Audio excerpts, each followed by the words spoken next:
to you from the Beer to Whiskey Studios, high atop Barley's Tap Room on Washington Street in downtown Greenville, South Carolina. I'm Russ Heaps, and welcome to this episode of Beer to Whiskey.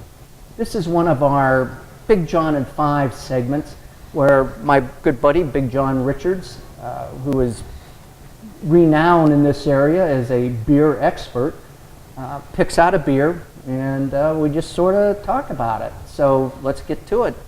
John, what do we got? Russ, we got a beer, an actual 4-year-old. Actually, I make that a 5-year-old. It's a Sierra Nevada Narwhal Imperial Stout. So I figured we'd drink something big for breakfast here, and talk about aging beer and how that kind of works, which is a fun topic for me. So, and I know stouts are right in your wheelhouse, so this should be a good start of the morning. I'm excited already. I'm stoked. I'm ready to go. Well, it's so what makes this special? Well, in particular, what makes this special is being able to toss years onto it and let the flavors mellow out. You take a big beer like this, and especially, you know, the high alcohol ones are generally meant to sit for a couple of years before they're really at their peak, because they're going to come out a little green or a little rough around the edges, and put a little age on it, let it mellow a little bit, and it's just like leaving your spaghetti sauce in the fridge overnight. You want to let those flavors blend a little bit, and some of the subtler flavors will start to come out, and the bigger, more aggressive flavors will start to balance down. So you'll lose some of the alcohol burn, and you'll lose some of the aggressiveness of the hop bite, and usually some of the roast, and you'll start to pull fruit flavors out of there, and more of the sweetness, and it just sort of makes the whole palate a little more rounded and kind of oil off the rough edges. It's a really neat way to take something like this and make it even easier to drink. Sure. Well, let's give it a go. Let's give it a go. A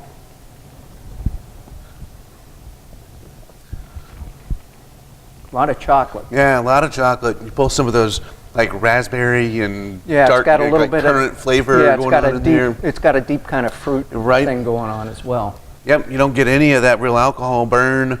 You sort of feel it pinging around the edges with that alcohol peppery spice, but you lose a lot of the smoke and the espresso that's in there.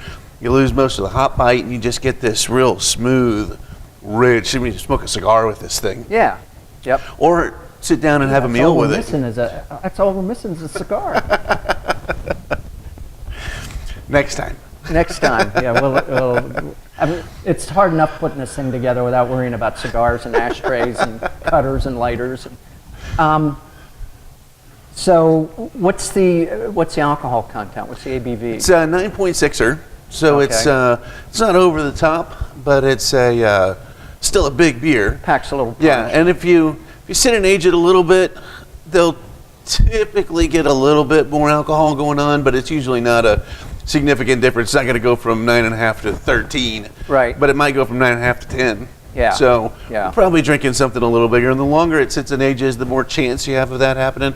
Just the yeast that may still be active, picking up some of the residual sugars that are in there. Yeah.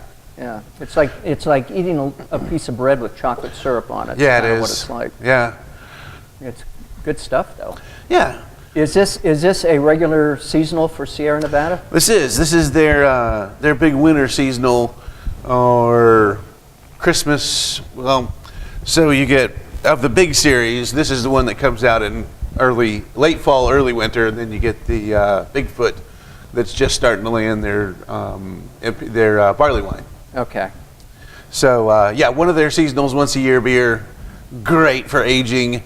In fact, I'll always try and put a couple of these away and let them sit for a year or two. Is that right? Oh yeah, they're so much better after a year. Just wow, a few of them like that are it's important almost. They bottled it. Do they bottle this? They bottle it. Okay. And they put it in 6-packs because they want us to die.